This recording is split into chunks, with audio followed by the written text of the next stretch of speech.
importante clarificar conceptos y mecanismos que están tan instalados en la sociedad que generan ilusión respecto de posibles soluciones como mecanismos monetarios, deuda y otras cuestiones que generan tanta ilusión y son tan falsas, sobre todo en momentos donde nos encaminamos o esperemos a una nueva discusión de ideas con las elecciones del año que viene. Y entonces ahora le pasamos la palabra a Juan María Segura, que nos va a hablar de cuál es la agenda educativa nacional. Juan María es docente y experto en innovación educativa, está a cargo y es cofundador de Circuset y también es presidente y cofundador de Educación 137.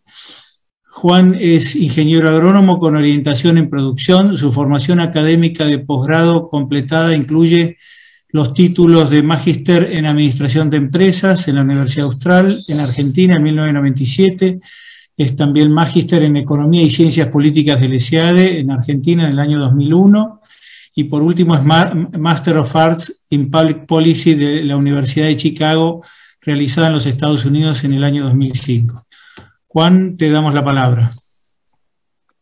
Bueno, muchas gracias, Eduardo. Muchísimas gracias por la invitación, Martín. Gracias, Lars André. Gracias a la Fundación Atlas y a la Fundación Naumann por organizar estos espacios tan necesarios.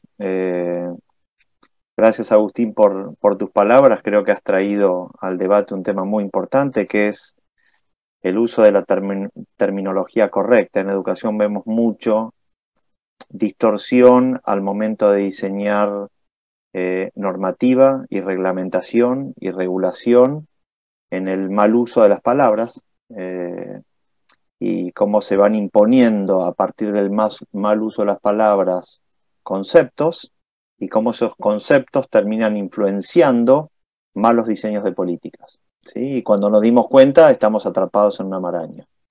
Y obviamente salir de las marañas es muy difícil. Así que gracias a vos, gracias a María también, compañera de panel, y muchas gracias a toda la gente que está escuchándonos y a las que nos vaya a escuchar. El título de mi participación es una pregunta. ¿Cuál es la agenda educativa nacional? Y es una pregunta que es interesante que nos hagamos. ¿Cuál es la agenda o si hay una agenda educativa nacional? Así que permítanme primero enmarcar en la época el debate de mi parte, después contar algunas cositas del sistema educativo y después tratar de responder esa pregunta, ¿no? La época para mí es una parada ineludible hablar de la época cuando hablo de educación. La educación en la Argentina funciona como funciona por distintos motivos, pero también en parte porque estamos viviendo una época de cambios brutal, como nunca antes el ser humano vivió. Y permítanme graficar esto con algunos datos que creo que son importantes. Me salgo un poquitito de la Argentina, ¿sí? Hoy en el mundo hay aproximadamente 8.000 millones de habitantes, entre el 63 y 67%, o sea, casi 2/3 de la población mundial hoy accede diariamente a Internet. Diariamente. Y en la misma proporción, 2/3 de la población mundial tiene acceso a uno de estos aparatitos. Y esto que estoy nombrando, en principio lo transformó todo, ¿sí? O por lo menos gran parte de los problemas que hoy tenemos tienen origen en estas dos pequeñas disrupciones, ¿sí? La Internet que se crea en el año 93, que para el año 2000 pensábamos todos que iba a ser una tecnología para ser utilizada por países pudientes y con buena infraestructura, y hoy nos damos cuenta que el mundo entero la utiliza, y el mundo entero la utiliza. En Latinoamérica, más del 70% de la población en Latinoamérica hoy accede diariamente a Internet. En Argentina ese valor supera el 90%. Y Y es un dato que podríamos pensar que significa poco, pero la revolución de Internet es la revolución de la información. ¿Sí? Hoy el primer motivo por el cual la gente accede diariamente a Internet es para buscar información. Y ustedes me podrán decir, bueno, pero no toda la información que hay ahí adentro es verdadera, es cierto. Me podrán decir que Wikipedia no reemplaza a la enciclopedia británica, vemos, porque el ejercicio de comparar la veracidad de la información de una u otra herramienta se careó en el año 2005 y aparecieron efectivamente errores de calidad de definiciones en Wikipedia, pero también aparecieron en la enciclopedia británica. Y los errores en Wikipedia se corrigieron en 24 horas. La enciclopedia británica estaba impresa. Así que en el año 2010 la enciclopedia británica se dejó de imprimir. Y que se deje de imprimir la enciclopedia británica y pase a formato en línea no quiere decir solamente que el instrumento deja de ser eventualmente útil o consultado o relevante, el instrumento físico, sino que también la lógica de la construcción de conocimiento también estaba variando. Entonces es interesante entender la época a través de Internet en estas dimensiones y en estas capacidades de redefinición de todo. Hoy un navegante de Internet se pasa en promedio en el mundo 7 horas por día conectado a Internet. En Argentina casi 10 horas. Y la verdad que cuando uno chequea lo que uno hace, bueno, uno consume Internet para hacer muchas cosas y lo consume no solo haciendo lo que estamos haciendo ahora, sino que lo consume para escribir, para comunicarse, para pagar las cuentas, para ver series, para jugar juegos, para consultar el diario, para mirar el pronóstico, para planificar el vuelo y para seguir en vivo el partido del equipo del deporte favorito. O sea, Internet se ha convertido literalmente en una matriz que nos da una segunda forma de existir, que es nodos de una red. Nosotros éramos territorios de una comunidad física territorial exclusivamente, y ahora somos eso y nodos de una red, y somos nodos de una red a la cual accedemos a través, el 92% de las personas acceden a la red a través de su teléfono celular, y accedemos no solamente para buscar cosas, sino para entregarle cosas a esa red. El 54% del tráfico que hoy hay Internet se carga a través de los teléfonos celulares. O sea, nos hemos convertido en creadores de contenido, en alimentadores de ese flujo, además de en consumidores. ¿Y qué hacemos en Internet? El primer motivo, les dije, es buscar información. El segundo, estar en contacto con otros, por el cual nos conectamos. El cuarto motivo por el cual nos conectamos a Internet es para investigar cómo se hacen las cosas. O sea, sin darnos cuenta, como se diría, in a blink of an eye, de golpe, la raza humana entera se ha convertido en una generación de investigadores. Somos investigadores colectivos. ¿Por qué? Porque diariamente accedemos a la red para investigar cómo hacer cosas. Y unos investigarán cómo cocinar una tortilla, los otros investigarán cómo hacer una cita adecuadamente en un escrito, hay otros que investigarán cómo aprender la técnica de ser arquero y volar a tapar una pelota. Pero todos hoy accedemos a Internet porque en Internet tenemos seguro el contenido que estamos buscando. Dentro de esta época, donde hay muchísimos más datos, pero todos en la misma dirección, en la dirección de, wow, transformación, en esta época aparece un nuevo perfil de aprendiz, que son los jóvenes. No aparecen por primera vez jóvenes en el mundo, aparecen por primera vez jóvenes en este entorno. Por eso, la generación que se llama los Centennials, nacidos aproximadamente entre el año 98 y 2012, son una generación que hoy tiene colonizado el sistema educativo, escolar y universitario, y tienen otras características, tienen un vínculo con la tecnología diferente, tienen un vínculo con la información diferente, tienen un vínculo con el tiempo y con el espacio territorial diferente. Para ellos el tiempo se usa, y se usa con significado o se reemplaza para qué se lo está usando. Y eso hace que tengan estos nuevos aprendices un músculo muy ágil de identificar en dónde ven significado, y a su vez radares que les pueden indicar por dónde sí y por dónde no. Pero es un perfil de aprendiz totalmente nuevo, que habla más lenguajes de los que hablamos nosotros. La investigación de Robert Logan, un físico del MIT, nos indica que el ser humano habla 6 lenguajes. El primero, el oral, que es natural de nuestro ADN, somos orales.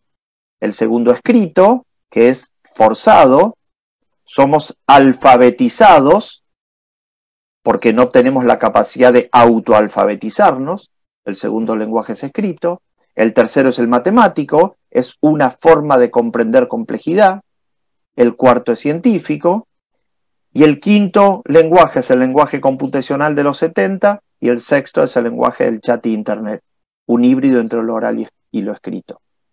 Estos jóvenes hablan, se comunican, se divierten, se organizan, hacen política, militan y hacen pavadas utilizando los 6 lenguajes. Y nosotros hablamos solo 4. Entonces, tenemos ese aprendiz que es un ser nuevo. Los vemos chicos, muchas veces los juzgamos como abúlicos, no leen, no atienden, no se interesan por la escuela, no tienen compromiso con el trabajo. Me parece que están cableados distintos y más nos vale interpretarlos adecuadamente. Eso es lo segundo de la época. Y lo tercero de la época es que todo esto ocurre en un momento en donde el mundo ya estaba colonizado de convenciones. El mundo ya había definido cómo abordar problemáticas a partir de convenciones. El Estado-Nación es una convención. No es el producto de un análisis científico. La escuela es una convención. Las políticas de seguridad son convenciones. No hay ciencia irrefutable que la justifique, sino acuerdo y convención que crea autoridad regulatoria a partir de esa convención. Bueno, todo ello, a partir de este nuevo mundo, entra en crisis. No entramos solo en crisis nosotros en Argentina porque seamos particularmente torpes, que un poco lo somos, pero no nos pasa a nosotros en particular porque tenemos las características que tenemos. El mundo está en crisis. El sistema político, vos que mencionabas recién, Agustín, el sistema político de la Argentina, el sistema político de Chile está en crisis, el sistema político de Perú está en crisis, el sistema político de Colombia está en crisis, el de Estados Unidos y el del Reino Unido. ¿Por qué? Porque la convención Estado-Nación de base territorial, a partir de Internet, entra en crisis. Y ahí vemos que aparece un Naciones Unidas y pide que se eduque el concepto de la ciudadanía global. Medio difícil que alguien, desde la dominancia de un territorio, interesado en educar para la preservación de ese territorio y la defensa frente a ataques externos, sepa cómo educar para la ciudadanía global, que es un no territorio desde el punto de vista de convenciones. ¿Se entiende? Entonces, la época debe situarnos en un lugar de extraordinaria transformación, muy desafiante para todos los ámbitos de actuación en los que trabajamos, y a su vez nos debe convocar a discutir sin sentirnos agredidos ni ofendidos. No importa tanto lo que yo hice hasta hoy, seguramente lo que deba hacer de aquí en adelante deba ser distinto. ¿Sí? Y ahí es donde yo a veces digo que para discutir esto necesitamos otros pensadores, y a veces la gente se ofende porque cree que estoy diciéndoles que no necesitamos a los que ya vienen pensando desde hace rato. Lo que estoy diciendo es que necesitamos nuevas ideas. Y la forma fresca de aportar nuevas ideas es, de alguna manera, soltándole la mano a lo que hemos hecho hasta ahora, aun cuando hayamos diseñado cosas útiles que hayan resuelto gran parte de los problemas que teníamos antes. Los problemas que tenemos por delante van a ser radicalmente distintos. En ese contexto aparece la escuela. En este entorno y en esta contemporaneidad aparece una escuela que tiene características muy claramente definidas. La escuela argentina es una institución, la que vemos hoy, que nace en 1884 como sistema y que tiene un interés específico de crear ciudadanía y alfabetizar para la ciudadanía y enseñar la Constitución y enseñar historia, especialmente historia argentina, y enseñar geografía, particularmente geografía argentina, y enseñar la Constitución. ¿Sí? Esa escuela que nace en 1884 a partir de la ley 1420 es la misma escuela de la que se habla en la ley 26.206, que es la actual ley vigente de educación nacional, sancionada en el 2006. La única diferencia que hay es que la ley de 2006 es mucho más engorrosa, es mucho más compleja, es mucho más asfixiante. Y en esa nueva ley el Estado es garante. El Estado es garante de derechos. El Estado es el que impone cómo se enseña y cómo se aprende. Y el Estado es el que clasifica quién lo puede hacer y en qué condiciones. Si ustedes van a la resolución de abril de este año, resolución del Consejo Federal de Educación, número 423/22, lineamientos estratégicos para la educación argentina, se vuelve a hablar de este mismo modelo de escuela que continúa la tradición de la escuela de 1884. Y en esos lineamientos se habla específicamente del artículo de la Constitución que garantiza el derecho a enseñar y aprender, el número 14, se habla específicamente de otras leyes anteriores que hubo o posteriores a la ley del 2006, se habla de una declaración de Purmamarca del gobierno anterior de Cambiemos, se habla también del objetivo número 4 de Naciones Unidas que yo les acabo de mencionar, para los objetivos de desarrollo sostenible del 2030. O sea, tenemos hoy un sistema escolar. En general, cuando en la Argentina se habla de sistema educativo, se está haciendo referencia al sistema escolar, no al sistema de educación superior. Tenemos un sistema educativo o escolar que hoy continúa un sistema pensado para otra época completamente diferente a la actual. Bueno, este sistema tiene agenda, tiene una agenda nacional en donde se ocupe de las problemáticas de la educación principalmente escolar. Subió hoy una encuesta en LinkedIn, el 72% de la gente dice que no lo tiene. Vamos a ver cómo sigue corriendo esa encuesta. Antes de responder, yo diría, hoy la educación escolar, que es responsabilidad concertada y concurrente de nación y provincias, se ocupa principalmente, diría yo, de tres cosas. Número uno, coyunturalmente se está ocupando, en principio, de la sanación pospandemia.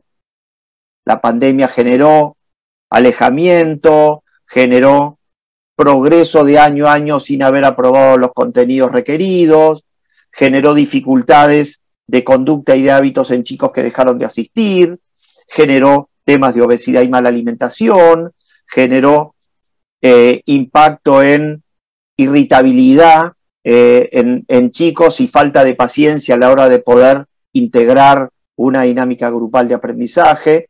La escuela hoy, en principio, se está ocupando de la sanación post-pandemia, 1. 2, en principio, parecería que este sistema tiene un interés por la calidad de los aprendizajes escolares, no logra gestionarlos, pero manifiesta interés.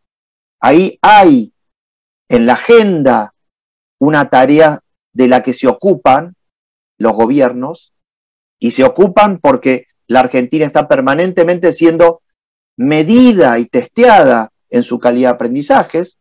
Tiene operativos nacionales. El operativo Aprender es un operativo de medición de calidad de aprendizajes que mide los grados 3, 6, 9 y 12 y mide cuatro contenidos distintos. PISA mide en grado 9 y se mide cada 3, 4 años. UNESCO mide en Latinoamérica en grado 3 de escuela primaria y mide cada 6, 7 años. O sea, estamos permanentemente sometiendo al sistema educativo, a este brazo del Estado en forma de escuelas, lo estamos sometiendo a medidas internacionales y locales de calidad de aprendizaje. No lo estamos haciendo nada bien, porque todas las mediciones dan mal, pero ahí parecería que por lo menos tenemos la valentía de mostrar lo mal que lo estamos haciendo. Y tiene, en principio, por cómo están redactadas todas las leyes que mencioné antes, tiene un interés de hacer conciliable lo que en esencia no lo es, que es garantizar calidad y equidad en un país inequitativo. La educación argentina desea que la calidad que los aprendizajes sean de calidad y sean de calidad para todos. Esto en la práctica no se puede hacer. En la práctica o vamos por calidad, o vamos por equidad, o vamos por las dos, pero con un sistema disociado, en donde en algunos casos, con algún alumnado, podamos habilitar calidad, y en algunos otros casos, con otro alumnado y con otro abordaje, podemos garantizar equidad y acceso, ¿sí? Y promoción con independencia de la calidad de lo que se aprenda. Es algo que estamos viendo mucho hoy. Esta forma de abordar, y ya con esto voy cerrando, esta forma de abordar la problemática educativo-escolar en Argentina falla, a mi juicio, en 3 aspectos. Número 1, en que en esta época, y a pesar de que en esta época todo el contenido está libre en Internet, es una escuela que intenta seguir haciendo énfasis en enseñar contenido. Hoy ustedes quieren aprender matemáticas y no necesitan ni una hora presencial de un docente de matemáticas para aprenderlo. Se meten en cualquier plataforma, desde julioprofe.com o .net hasta la que quieran, y tienen todas las clases de matemáticas, de la temática de matemáticas que quieran, en forma gratuita en su canal abierto de YouTube. No hace falta ya un docente de matemáticas para saber matemáticas. Sin embargo, esta escuela sigue diseñada para aprender contenidos cuando los contenidos ya son de libre acceso.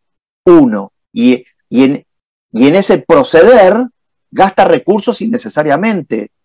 Tiene un despliegue logístico y presupuestario que no se justifica. 1. ¿En qué otra cosa falla? En que tiene un gobierno, una forma de governance, la educación, que por el diseño que tiene, le da preeminencia al conservadurismo. Esta forma concurrente y concertada de planificar, dirigir y controlar la educación entre Estado, entre Gobierno Nacional y 24 jurisdicciones educativas a través de un Consejo Federal de Educación, es un mecanismo, una forma de colegiatura que en la práctica termina obrando más hacia conservar que hacia innovar o modificar. Es muy difícil poner de acuerdo a 25 funcionarios de distintos partidos políticos y jurisdicciones nacionales en una innovación. Y esta forma colegiada de gestionar la educación, lo único que garantiza es la permanencia del status quo en cuanto a diseño. Eso es lo segundo en lo que falla, la forma de gobierno. Y lo tercero, ya lo mencioné antes, es que año a año se le sigue agregando a este sistema capas de normativa y capas de regulación y capas que solo generan peso y asfixian. ¿A quién asfixian? A la libertad del docente para hacer de su aula o de su momento de interacción con su alumnado, de hacer de ello un momento vibrante. Entonces el docente, al final del día, solo está atento en cumplir normativa y regulación, en capacitarse si le indican y en que no lo encuentren dictando nada por afuera de lo que corresponde en base a lo que dicta, en base a lo que indica un grupo de burócratas que se juntan regularmente. ¿Cuál es el destino final que yo le veo a este sistema? ¿Qué va a seguir? No va a generar alumnos autónomos, no va a generar entusiasmo por el aprendizaje en un momento de la época tan entusiasmante como es el momento que estamos viviendo en términos de novedades, no va a generar entusiasmo, no va a generar librepensadores, porque este sistema no genera librepensadores. No se propuso este sistema generar librepensadores en 1884, menos hoy. Y cuando digo que no se lo propuso en 1884 es porque la ley indicaba, artículo 2 de la ley 1420 de 1884, dirigir intelectual, moral y físicamente la educación de los chicos. Dirigir. Ustedes saben que el término educación tiene dos acepciones, educare y educere. Educare es dirigir en una dirección determinada. Educere es extraer lo que está en potencia. El sistema educativo argentino es, de base, educare. Dirige, con lo cual no genera librepensadores.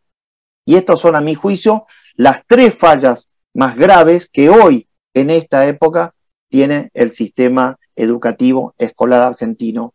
¿Cuál es la agenda, finalmente, educativa nacional? Una agenda de parches. Una agenda de parches. Es una agenda de parches, es una agenda de status quo, es una agenda en donde es muy sencillo argumentar por qué no cambiar. Es muy sencillo argumentar por qué no cambiar y encontrar adherentes y socios de la preservación. Esta escuela, afortunadamente, está siendo rechazada por los alumnos y por los chicos. Entonces, que para mí los chicos le den la espalda, los jóvenes hoy, le den la espalda a este sistema educativo, es esperanzador. Muchas gracias.